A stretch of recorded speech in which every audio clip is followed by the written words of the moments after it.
wa barakatuh. لِكُلِّ دَاءٍ دَوَاءٍ. For every disease, there's a cure. In the previous videos, we talked about some of the foundations of helping others, even a structure to helping others, salam, ta'aruf, shura. Once you start working with somebody on a problem, it's so important to remember this hadith. لِكُلِّ دَاءٍ دَوَاءٍ فَإِذَا أُصِيبَ دَاءِ الدَّوَاءِ بَرَأَ بِإِذْنِ اللَّهِ عَزَّ وَجَلَّ. For every disease, there's a cure. Okay, so with our model, we can reframe that to say for every problem, there's a solution. Okay, if the cure is applied to the disease, that's point number one. There's a matching process. Not every problem is solved with one, piece of advice. You can't come to somebody who is, for example, something as basic as being stressed about an exam, and come to them and say, well, the reason you're stressed is because you have too much attachment to the dunya. Okay, but in this moment, how is that going to help them? In fact, it aggravates even worse because you're adding a new problem they need to work on. That's why it's so important to use judgment when it comes to helping others, starting with this hadith. One, knowing that there is a solution. Okay, if there's no solution to the problem, then you're not doing problem solving, you're doing coping. Those are totally different skills and different interventions when it comes to coping. For example, if a friend of yours has somebody that passes away, that dies, what solution can you provide them? There's no solution to that problem, but what there is the coping that's necessary. Okay? And that matching process is one that differentiates the levels of helpers. Because if somebody has a severe psychiatric problem, well, that's not somebody you're going to be helping if you're just, a beginner counselor. They might need a psychiatrist, they might need a medical professional. But the whole idea is their assessment process looks different than when you're working with somebody on a problem that you think you can help them with, especially if it's loneliness and ignorance. If there's some information they don't know and sharing your experiences, that's wonderful.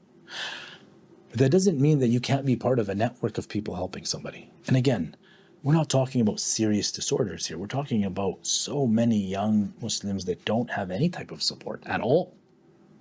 And preventing problems from happening is where we start.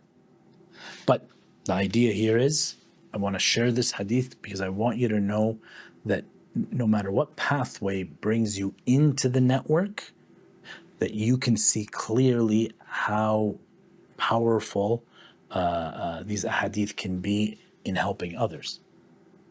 If there's a matching process between the problem and the disease, it will be relieved by the permission of Allah. So there's a third part to that, is that when we help others, we're not influencing anything.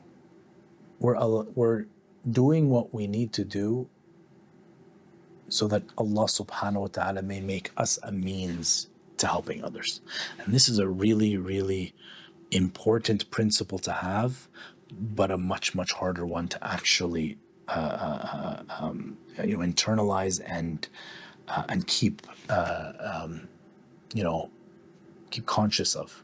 So if for any reason you don't want to help somebody because you feel like you don't know how to help, that's one thing. You don't have to help people in every single aspect of their lives. Perhaps just being present and even saying something like, man, I wish I knew how to help you. I don't, but I'm here with you along the way. Or I don't know what to tell you, but thank you for sharing. Thank you for trusting me with that. If there's something I can do, I will, inshallah. And so many other ways of acknowledging that you're powerless. Feeling like an imposter or not knowing how to help is something that quickly will be removed from your mind, inshallah, if you join some of these courses. But the whole idea is, if you think that it's you that enacts the change, then you're already thinking in the wrong way. When it comes to helping others, it's them and the work that they do. that leads to that change. You can facilitate that process. You can influence that process. You can help them with, predicting what might happen or explaining what's happening. But at the end of the day, the work is on them. And even when they do that work, وَمَا تَوْفِيقِ إِلَّا بِاللَّهِ, the tawfiq, the actual success comes from Allah subhanahu wa ta'ala. And instead of, forgetting that, I think if we remember that, it takes a lot of that stress off of our shoulders, knowing that I just have to be sincere in what I do, and Allah subhanahu wa ta'ala will take the rest. And I'm not responsible for the outcome. You're responsible for the process. So ask Allah subhanahu wa ta'ala to strengthen you in being able to help others, and to give you more hikmah and wisdom in matching problems with solutions. Assalamu alaikum wa rahmatullahi wa barakatuh.